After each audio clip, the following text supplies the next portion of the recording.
আজকে যে টপিকটি নিয়ে আলোচনা করব তা আপনাদের জন্য খুবই ইনফরমেটিভ হতে চলেছে। সো ভিডিওটি স্কিপ না করে সম্পূর্ণটি দেখার জন্য রিকোয়েস্ট করছি। আরও রিকোয়েস্ট করছি, চ্যানেলে যারা নতুন চ্যানেলটি লাইক, শেয়ার, কমেন্টস এবং সাবস্ক্রাইব করে পাশে থাকা বেল আইকনটি প্রেস করে দিন, যাতে পরবর্তী ভিডিওর নোটিফিকেশনটি খুব সহজেই পেয়ে যান। আর সময় নষ্ট না করে মূল আলোচনায় চলে যাই। কোর্ট ম্যারেজ কি? আজকের আলোচনার বিষয়বস্তু হলো কোর্ট ম্যারেজ কি, কোর্ট ম্যারেজ করে ফেললে করণীয় কি, বিয়ের নিবন্ধন কতটা জরুরি, ধর্ম পরিবর্তন করে কিভাবে কোর্ট ম্যারেজ করবেন। So let's get started. Court marriage সম্পর্কে অনেকেই বেসিক্যালি অজ্ঞ। কোর্ট ম্যারেজ সম্পর্কে সঠিক তথ্য না জানার কারণে পরবর্তী সময়ে অনেক আইনি ঝামেলার মধ্যেও পড়তে হয়। অনেক সময় প্রেমিক প্রেমিকা আদালত পাড়ায় আইনজীবীর চেম্বারে গিয়ে বলে তারা কোর্ট ম্যারেজ করতে চায়। প্রচলিত অর্থে কোর্ট ম্যারেজ বলতে সাধারণত হলফনামার মাধ্যমে স্বামী স্ত্রীর মধ্যে বিয়ের ঘোষণা দেওয়াকেই বোঝানো হয়ে থাকে। এই হলফনামাটি, দ্যাট মিনস এই অ্যাফিডেভিটটি বেসিক্যালি 200 টাকার স্ট্যাম্পে আগে হতো, এখন 300 টাকার নন জুডিশিয়াল স্ট্যাম্পে লিখে নোটারি পাবলিক কিংবা প্রথম শ্রেণীর, দ্যাট মিনস ফার্স্ট ক্লাস ম্যাজিস্ট্রেটের সামনে সম্পন্ন করা হয়ে থাকে। সম্পূর্ণ প্রক্রিয়াটি একজন আইনজীবীর মাধ্যমে করতে হয়। এটিকে বিয়ের ঘোষণাপত্র বা এটা একটি বিয়ের ঘোষণা মাত্র। দ্যাট মিনস এই হলফনামার মাধ্যমে বরকনে নিজেদের মধ্যে আইন অনুযায়ী বিয়ে হয়েছে এই মর্মে একটি ঘোষণা দেয় মাত্র। স্বামী স্ত্রীর মধ্যে পারিবারিক আইন অনুযায়ী প্রথমে বিয়ে সম্পন্ন করতে হয়, তারপরে তারা ইচ্ছে করলে এই হলফনামা করে রাখতে পারে।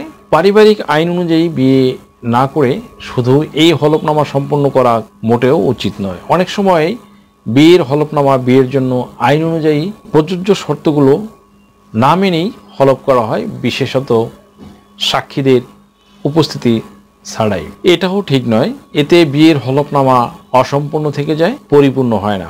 ধর্ম পরিবর্তন করেও অনেকে কোর্ট ম্যারেজ করে থাকে। সেই ক্ষেত্রে প্রথমে ধর্ম পরিবর্তন করার জন্য 300 টাকার একটি স্ট্যাম্পে অ্যাফিডেভিট বা হলফনামা সম্পন্ন করতে হবে একজন আইনজীবীর মাধ্যমে। এই অ্যাফিডেভিটের মাধ্যমে ধর্ম পরিবর্তন করে, যেমন খ্রিস্টান থেকে মুসলিম ধর্মে স্থানান্তরিত বা হিন্দু থেকে মুসলিম ধর্ম রূপান্তরিত, এইভাবে করে একটি হলফনামা ম্যাজিস্ট্রেটের সামনে সম্পন্ন করতে হবে। বিষয়টি অবশ্যই অথেন্টিক হতে হবে। এখানে কোনো ডুপ্লিমেসি বা ইনফরমেশনের কোনো বিভ্রান্তি ঘটলে কিন্তু হবে না। তখন এই হলফনামা সম্পন্ন করার পরে দেন আরেকটি হলফনামা সম্পন্ন করতে হবে, সেটা হলো কোর্ট ম্যারেজের জন্য।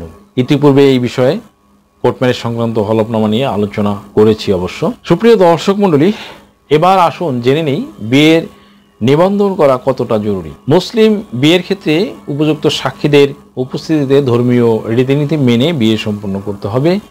ছেলে ও মেয়েকে অবশ্যই প্রাপ্তবয়স্ক হতে হবে।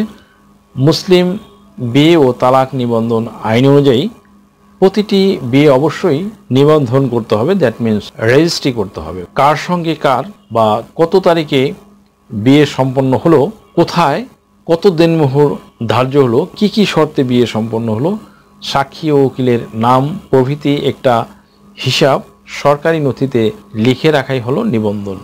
বর্তমান আইন অনুযায়ী বিয়ে নিবন্ধন করার দায়িত্ব মূলত বরের। বিয়ে সম্পন্ন হওয়ার 30 দিনের মধ্যে বিয়ে নিবন্ধন করা বাধ্যতামূলক, অন্যথায় কাজী ও পাত্রের 2 বছর পর্যন্ত বিনাশ্রম কারাদণ্ড অথবা 3000 টাকা পর্যন্ত জরিমানা অথবা উভয় ধরনের সাজার বিধান রাখা হয়েছে আইনে। সুপ্রিয় দর্শক মণ্ডলী, সেক্ষেত্রে কাজী বিয়ে পড়িয়ে থাকেন, সেক্ষেত্রে কাজী তাৎক্ষণিকভাবে বিয়ে নিবন্ধন করবেন। নিকাহনামা বা কাবিননামা ছাড়া বিয়ে প্রমাণ করা খুবই কষ্টসাধ্য ব্যাপার। বিয়ে নিবন্ধন করা থাকলে তালাকের ক্ষেত্রে নির্দিষ্ট পদ্ধতি অনুসরণ করা সহজ হয়। স্ত্রীর দেনমোহর ও ভরণপোষণ আদায়ের জন্য কাবিননামার প্রয়োজন হয়। কাবিননামা ছাড়া শুধু বিয়ের হলফনামা সম্পন্ন করা হলে বৈবাহিক অধিকার আদায় দুঃসাধ্য হয়ে পড়ে। হিন্দু বিয়ের ক্ষেত্রে অবশ্যই হিন্দু আইনের প্রথা মেনেই প্রাপ্তবয়স্ক পাত্র ও পাত্রীর মধ্যে বিয়ে সম্পন্ন করতে হবে। বর্তমানে হিন্দু বিয়েতে নিবন্ধনের বিষয়টি ঐচ্ছিক করা হয়েছে। আসুন এবার জেনে নেই কোর্ট ম্যারেজ করে ফেললে কি করতে হবে। যদিও কোর্ট ম্যারেজ বলে কোনো বিয়ে নেই, তবু প্রচলিত অর্থে কোর্ট ম্যারেজের নামে কেউ শুধু বিয়ের হলফনামা করে থাকলে এবং বিয়েটি নিবন্ধন করা না থাকলে চিন্তিত হওয়ার কিছু নেই। কাজীর সঙ্গে সরাসরি আলাপ করে বিয়ে নিবন্ধন করে নেওয়া উচিত এবং হলফনামার সঙ্গে সব তথ্য ও তারিখ মিল রেখে বিয়ে নিবন্ধন করে নিতে হবে।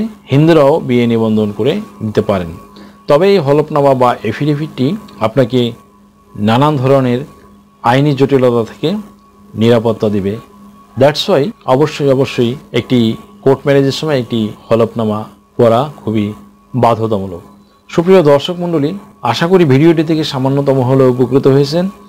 যদি ভিডিওটি আপনাদের সামান্যতম উপকার আসে তাহলে রিকোয়েস্ট করব চ্যানেলটি লাইক, শেয়ার, কমেন্টস এবং সাবস্ক্রাইব করে পাশে থাকা বেল আইকনটি প্রেস করে দিন, যাতে পরবর্তী ভিডিওর নোটিফিকেশনটি খুব সহজেই পেয়ে যান। সো আজকের মতো এখানেই শেষ করছি।